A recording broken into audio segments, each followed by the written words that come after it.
Hello everyone, मैं उदेश कुमार आज आपके लिए लेकर आया हूं मून पार्ट 2। मून पार्ट 1 में हमने चंद्रमा का रोटेशन, रिवोल्यूशन, ब्लू मून और सुपर मून जैसी घटनाएं देखी थी। आज के इस वीडियो में हम कंजक्शन, अपोजिशन, सिजगी, नक्षत्र मास और चंद्रमास को देखेंगे। तो चलिए देखते हैं आज का ये वीडियो। पृथ्वी और चंद्रमा दो ऐसे आकाशीय पिंड हैं जिनमें अपना स्वयं का प्रकाश नहीं होता, जबकि सूर्य से प्रकाश लेके प्रकाशित होते हैं। पृथ्वी से चंद्रमा का एक भाग ही हमें दिखाई देता है। उसके पीछे रीजन है चंद्रमा का परिभ्रमण और परिक्रमण एक समान है। रोटेशन और रिवोल्यूशन सेम होने के कारण हमें चंद्रमा का सदैव एक ही फेस नजर आता है। दूसरे पॉइंट पे आते हैं। पृथ्वी से चंद्रमा का संपूर्ण प्रकाशित भाग महीने में एक बार अर्थात पूर्णिमा को, फुल मून को दिखाई देता है। डायग्राम के माध्यम से देख सकते हैं कि फुल मून की स्थिति में हमें चंद्रमा पूरा नजर आता है, पूरी तरह से प्रकाशित नजर आता है। तीसरे पॉइंट पे आते हैं। इसी प्रकार महीने में एक बार चंद्रमा संपूर्ण अप्रकाशित भाग पृथ्वी के सामने होता है, तब चंद्रमा दिखाई नहीं देता है। इसे अमावस्या या न्यू मून कहते हैं। यानी कि एक कंडीशन ऐसी आती है न्यू मून की जिसमें हमें चंद्रमा का अप्रकाशित भाग या डार्क वाला पार्ट नजर आता है। हालांकि जो चंद्रमा का प्रकाशित भाग होता है वो पृथ्वी के अपोजिट साइड होता है, इसलिए हमें जो पृथ्वी के सामने वाला हिस्सा होता है, जहां पर सूर्य का प्रकाश नहीं पहुंच पाता है, वो ही नजर आता है, इसलिए वो अप्रकाशित भाग होता है। और ये कंडीशन न्यू मून यानी कि अमावस्या कहलाती है। अब यहाँ पे हम सिजगी की कंडीशन को हम समझ लेते हैं। पृथ्वी, चंद्रमा और सूर्य तीनों ही परिवर्तनशील हैं, गतिमान है। तीनों की स्थितियों में लगातार परिवर्तन आता रहता है। जब सूर्य, पृथ्वी और चंद्रमा एक सरल रेखा में होते हैं तो इस स्थिति को युति, ब्यूति, कंजक्शन, अपोजिशन या सिजगी कहते हैं। डायग्राम के माध्यम से इसको हम समझ लेते हैं। जब तीनों बॉडियां यानी कि सन, मून और अर्थ एक सीधी सरल रेखा में होते हैं तो इस स्थिति को हम सिजगी कहते हैं। सम्मिलित रूप से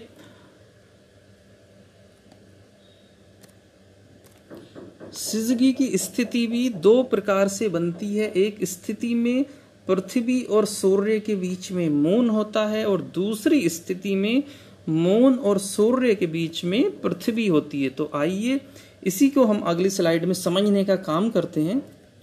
जब सूर्य, पृथ्वी, चंद्रमा और पृथ्वी क्रम से एक सरल रेखा में होते हैं, अर्थात सूर्य और चंद्रमा दोनों पृथ्वी के एक ओर होते हैं, तो इसको युति या कंजक्शन की स्थिति कहते हैं। इसको हम समझ लेते हैं। ये कहता है कि जब पृथ्वी के एक और दोनों बॉडी यानी कि एक और मून और दूसरी ओर सन होते हैं तो ये स्थिति युति की होती है। दूसरे शब्दों में जब पृथ्वी और सूर्य के बीच में चंद्रमा होता है तो ये युति की कंडीशन होती है, कंजक्शन की स्थिति होती है। दूसरे पॉइंट को समझ लेते हैं। युति की स्थिति अमावस्या न्यू मून को होती है। हमेशा ये जो कंडीशन बनती है युति की, वो अमावस्या न्यू मून की स्थिति में ही बनती है, तो इसको युति कहते हैं।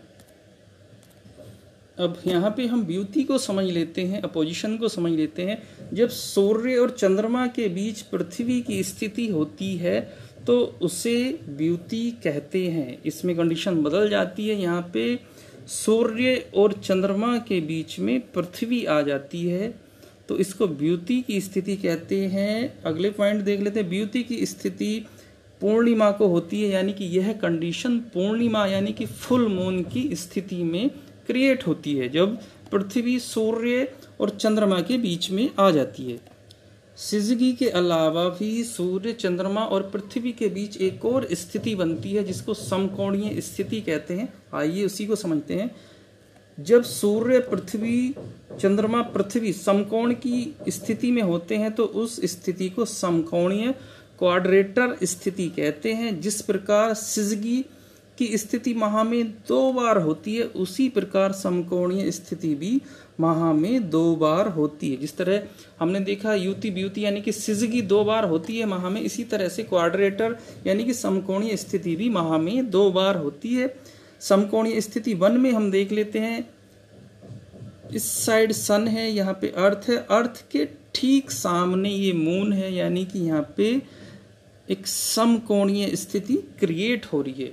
दूसरी समकोणीय स्थिति को देख लेते हैं, एक साइड यहाँ पे सन है, दूसरी साइड अर्थ, और अर्थ के बैक साइड यहाँ पे आपको मून की स्थिति मिलेगी। ये कंडीशन भी एक समकोणीय स्थिति है।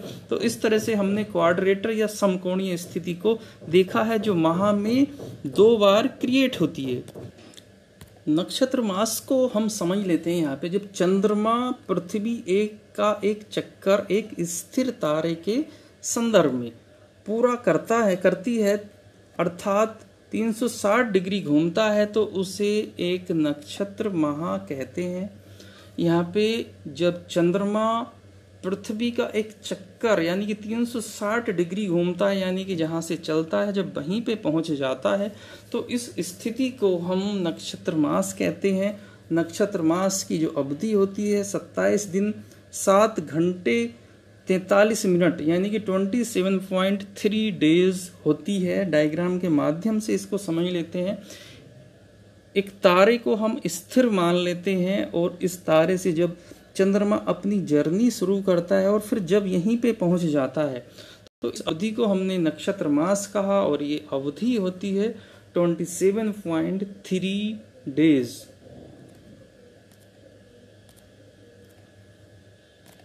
चंद्रमास साइनोडिक मंथ को अब हम यहाँ पे समझ लेते हैं। जब चंद्रमा पृथ्वी का एक चक्कर सूर्य के संदर्भ में, वहां पे हमने नक्षत्र मास में हमने तारे के संदर्भ में उसको समझा था, यहाँ पे हम सूर्य के संदर्भ में समझ रहे हैं, पूरा करता है, तो उसे नक्षत्र मास के मुकाबले 2.2 डेज दिन का समय ज़्यादा लगता है, क्योंकि पृथ्वी भी सूर्य की परिक्रमा करते हुए कुछ आगे निकल जाती है। इस प्रकार चंद्रमास 29.5 डेज का होता है। यहाँ पे कुछ चीज़ें समझना जरूरी है, यानी कि नक्षत्र मास के मुकाबले चंद्रमास बड़ा होता है। कितना बड़ा होता है? 2.2 डेज ज़्यादा बड़ा होता है। डायग्राम के माध्यम से इसको हम समझ लेते हैं। ये पहली वाली कंडीशन नक्षत्र मास को शो करती है, यानी कि इसको हमने एक तारे के संदर्भ में समझा है, जो लाइन सूर्य के बीचों बीच से होकर निकलती है, और ये 360 डिग्री जब चंद्रमा मूव करता है तो इसको हम एक नक्षत्र मास कहते हैं। चंद्रमास को अगर हम इस डायग्राम के माध्यम से देखें तो इसकी तुलना हम चंद्रमास की तुलना एक सूर्य के संदर्भ में, सूर्य के रेफरेंस में करते हैं, तो नक्षत्र मास यानी कि 27.3 दिन की अवधि में पृथ्वी भी काफ़ी आगे निकल जाती है।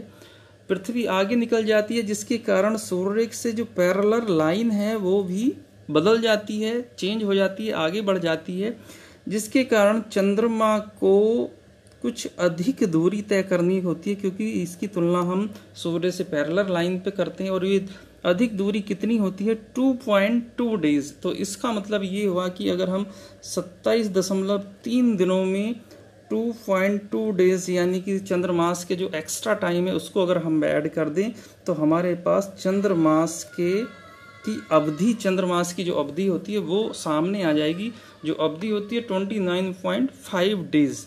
तो इस प्रकार से हमने ये नक्षत्र मास और चंद्रमास की बारीकियों को इस डायग्राम के माध्यम से समझा है। अभी चंद्रमास से रिलेटेड, मून से रिलेटेड एक और वीडियो मैं अभी लेकर आऊँगा, जो पार्ट 3 होगा। तब तक के लिए वीडियो को आप अच्छे से समझिए। वीडियो देखने के लिए बहुत बहुत धन्यवाद। घर पे रहिए, सेफ रहिए।